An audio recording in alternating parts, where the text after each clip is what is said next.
Setelah baginda Nabi Muhammad SAW wafat pada tahun 632 Masehi, terjadilah kesepakatan musyawarah antara Bani Muhajirin dan Bani Ansor. Pada kesepakatan itu, diangkatlah Sayyidina Abu Bakar As-Siddiq sebagai khalifah atau pemimpin pertama untuk meneruskan kepemimpinan Nabi Muhammad SAW untuk memimpin agama Islam. Sayyidina Abu Bakar sangat dekat sekali dengan Rasulullah SAW dan pengaruhnya di kalangan para sahabat. Abu Bakar As-Siddiq diangkat pada tahun 632 Masehi dan beliau memimpin hingga tahun 634 Masehi. Ada beberapa pencapaian ketika Sayyidina Abu Bakar As-Siddiq memimpin sebagai khalifah. Yang paling terkenal adalah persatuan umat Islam yang tercerai-berai akibat kemurtadan, yaitu Perang Riddah. Sayyidina Abu Bakar adalah orang pertama yang menginisiasi pengumpulan Al-Quran menjadi satu mushaf.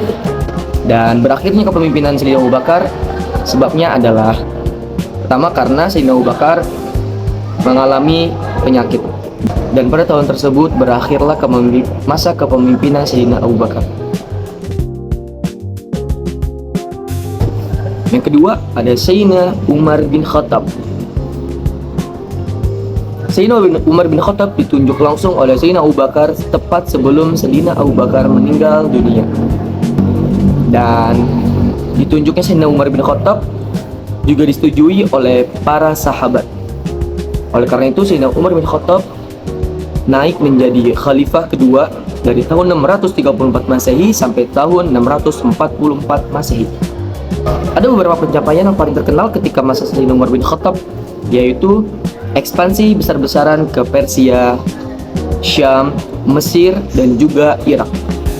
Sayyidina Umar bin Khattab mengakhiri jabatan sebagai khalifah sebabnya karena Sayyidina Umar bin Khattab dibunuh oleh Abu Lu'lu'ah. Siapa Abu Lu'lu'ah? Abu Lu'lu'ah adalah seorang budak Persia, dan Sayyidina Umar bin Khattab dibunuh ketika sedang memimpin sholat subuh di masjid.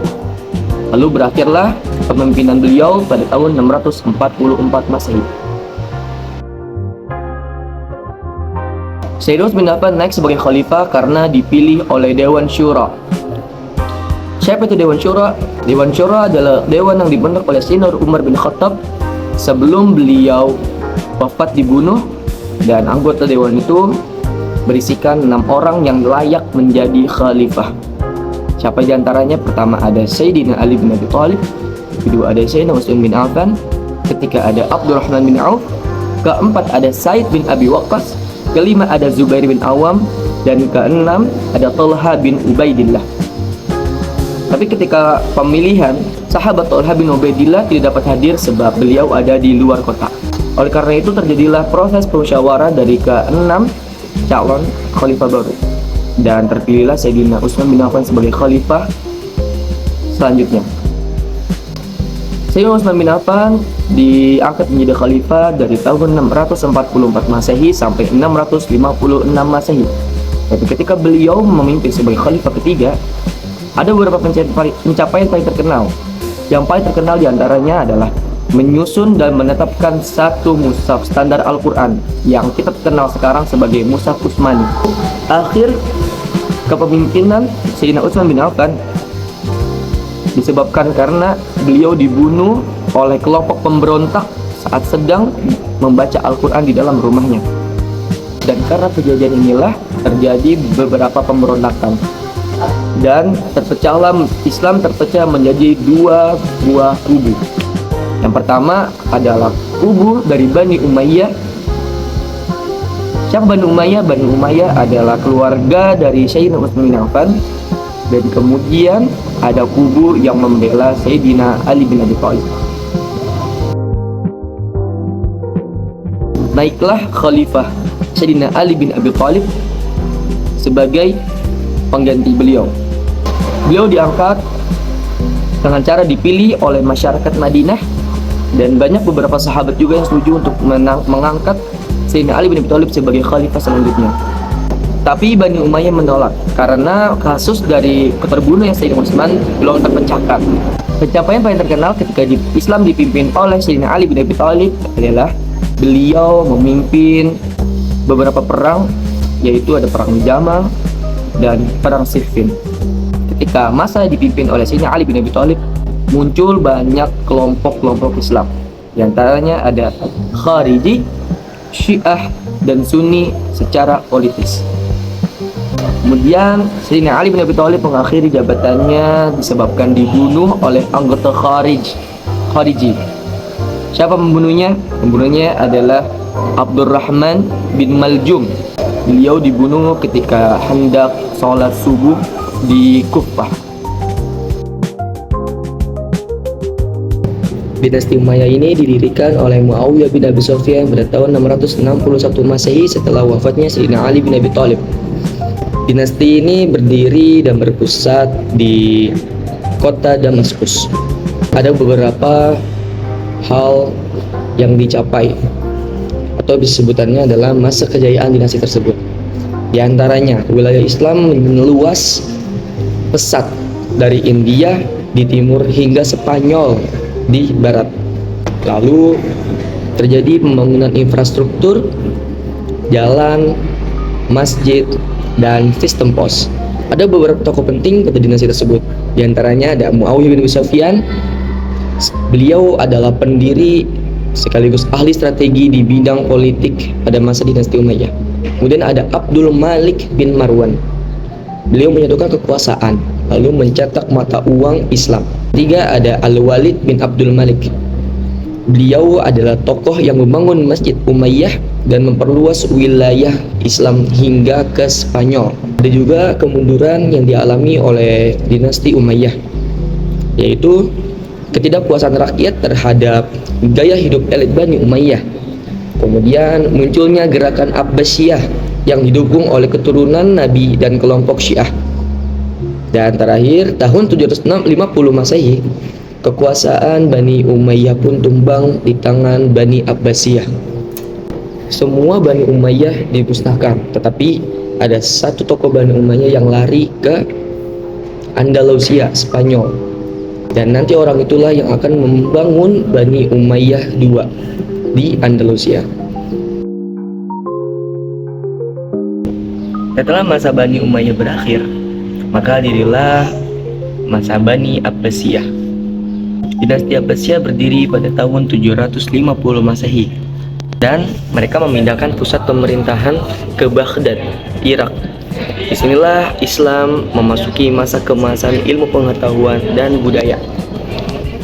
Pada masa dinasti Abbasiyah terjadi beberapa kemajuan atau masa kejayaan. Yang pertama adalah berdirinya Bait Al-Hikmah. Lalu Baghdad menjadi pusat ilmu, filsafat, dan teknologi. Dan terakhir, perdagangan dan diplomasi berkembang sangat pesat. Dan ada banyak tokoh terkenal pada masa dinasti Abbasiyah. Dan kita sering mendengar namanya, yaitu ada Al-Khawarizmi. Beliau adalah penemu aljabar dan algoritma. Kemudian ada Ibnu Sina. Beliau berada di bidang kedokteran dan filsafat. Lalu ada Al-Farabi. Beliau berada di bidang filsafat dan musik. Kemudian ada Al-Ghazali. Beliau berada di bidang teologi dan tasawuf. Dan terakhir ada Ibnu Khaldun. Beliau adalah sejarawan dan sosiolog. Dinasti Abbasiyah mengalami kemunduran dan beberapa alasannya. Pertama, wilayahnya mulai memisahkan diri, yaitu Andalusia, Mesir, dan lainnya. Dan terakhir, yang paling terkenal adalah serangan Mongol pada tahun 1258 Masehi. Dari serangan ini menghancurkan kota Baghdad dan mengakhiri kekuasaan dinasti Abbasiyah secara de facto.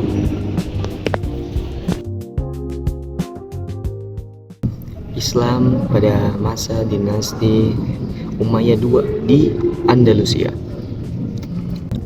Islam di Andalusia berdiri pada tahun 711 Masehi ketika pasukan Tariq dan Ziyad menyeberangi Selat Gibraltar dan menaklukkan semenanjung Iberia. Dinasti Abbasiyah membantai dinasti Umayyah. Ada satu orang yang selamat dan lari ketika terjadi pembantaian tersebut. Beliau adalah Abdurrahman Ad-Dakhil. Beliau keturunan Bani Umayyah yang lolos dari pembantaian Abbasiyah. Beliau lari ke Spanyol atau Andalusia dan beliau mendirikan Daulah Bani Umayyah II di Cordoba. Masa kejayaan, di antaranya Cordoba menjadi kota paling maju di Eropa. Di dalam kota tersebut berdiri perpustakaan terbesar, universitas, dan rumah sakit modern, serta toleransi yang sangat dijunjung tinggi antar agama di Cordoba. Kemudian Andalusia menjadi jembatan ilmu antara timur dan barat, sebab Andalusia berada di tengah-tengah antara timur dan barat. Kemudian masuk ke beberapa tokoh penting. Di antaranya ada Abdurrahman Ad-Dakhil. Beliau adalah pendiri Bani Umayyah II di Andalusia. Kemudian ada Ibnu Rashid. Beliau adalah seorang filsuf dan dokter, serta punya peran dan pengaruh besar di Eropa. Yang terakhir ada Al-Zahrawi. Beliau dikenal sebagai bapak ilmu bedah modern. Terjadi kemunduran, di antaranya perpecahan internal dan terbentuknya kerajaan-kerajaan kecil atau muluk at-Tawaif. Kemudian serangan dari kerajaan Kristen seperti Kastilia dan Aragon. Dan puncaknya pada tahun 1492 Masehi, Granada jatuh ke tangan Raja Ferdinand dan Ratu Isabella. Oleh karena itu, berakhirlah kekuasaan Islam di Spanyol. Meski kekuasaan Islam di Andalusia lenyap, warisannya tetap masih hidup. Ilmu pengetahuan, ilmu filsafat, seni, dan semangat toleransi dari peradaban Islam menjadi fondasi kebangkitan Eropa. Dari Madinah ke Damaskus, dari Baghdad ke Cordoba, sejarah Islam adalah kisah tentang cahaya yang tak pernah padam. Cahaya itu mungkin sempat redup, tapi percikannya masih tetap hidup. Di setiap lembar buku, setiap nilai kemanusiaan, dan setiap doa yang kita panjatkan hari ini membuat Islam masih tetap berdiri dan terus ada hingga saat ini. Saya Ahmad Prodin. Terima kasih.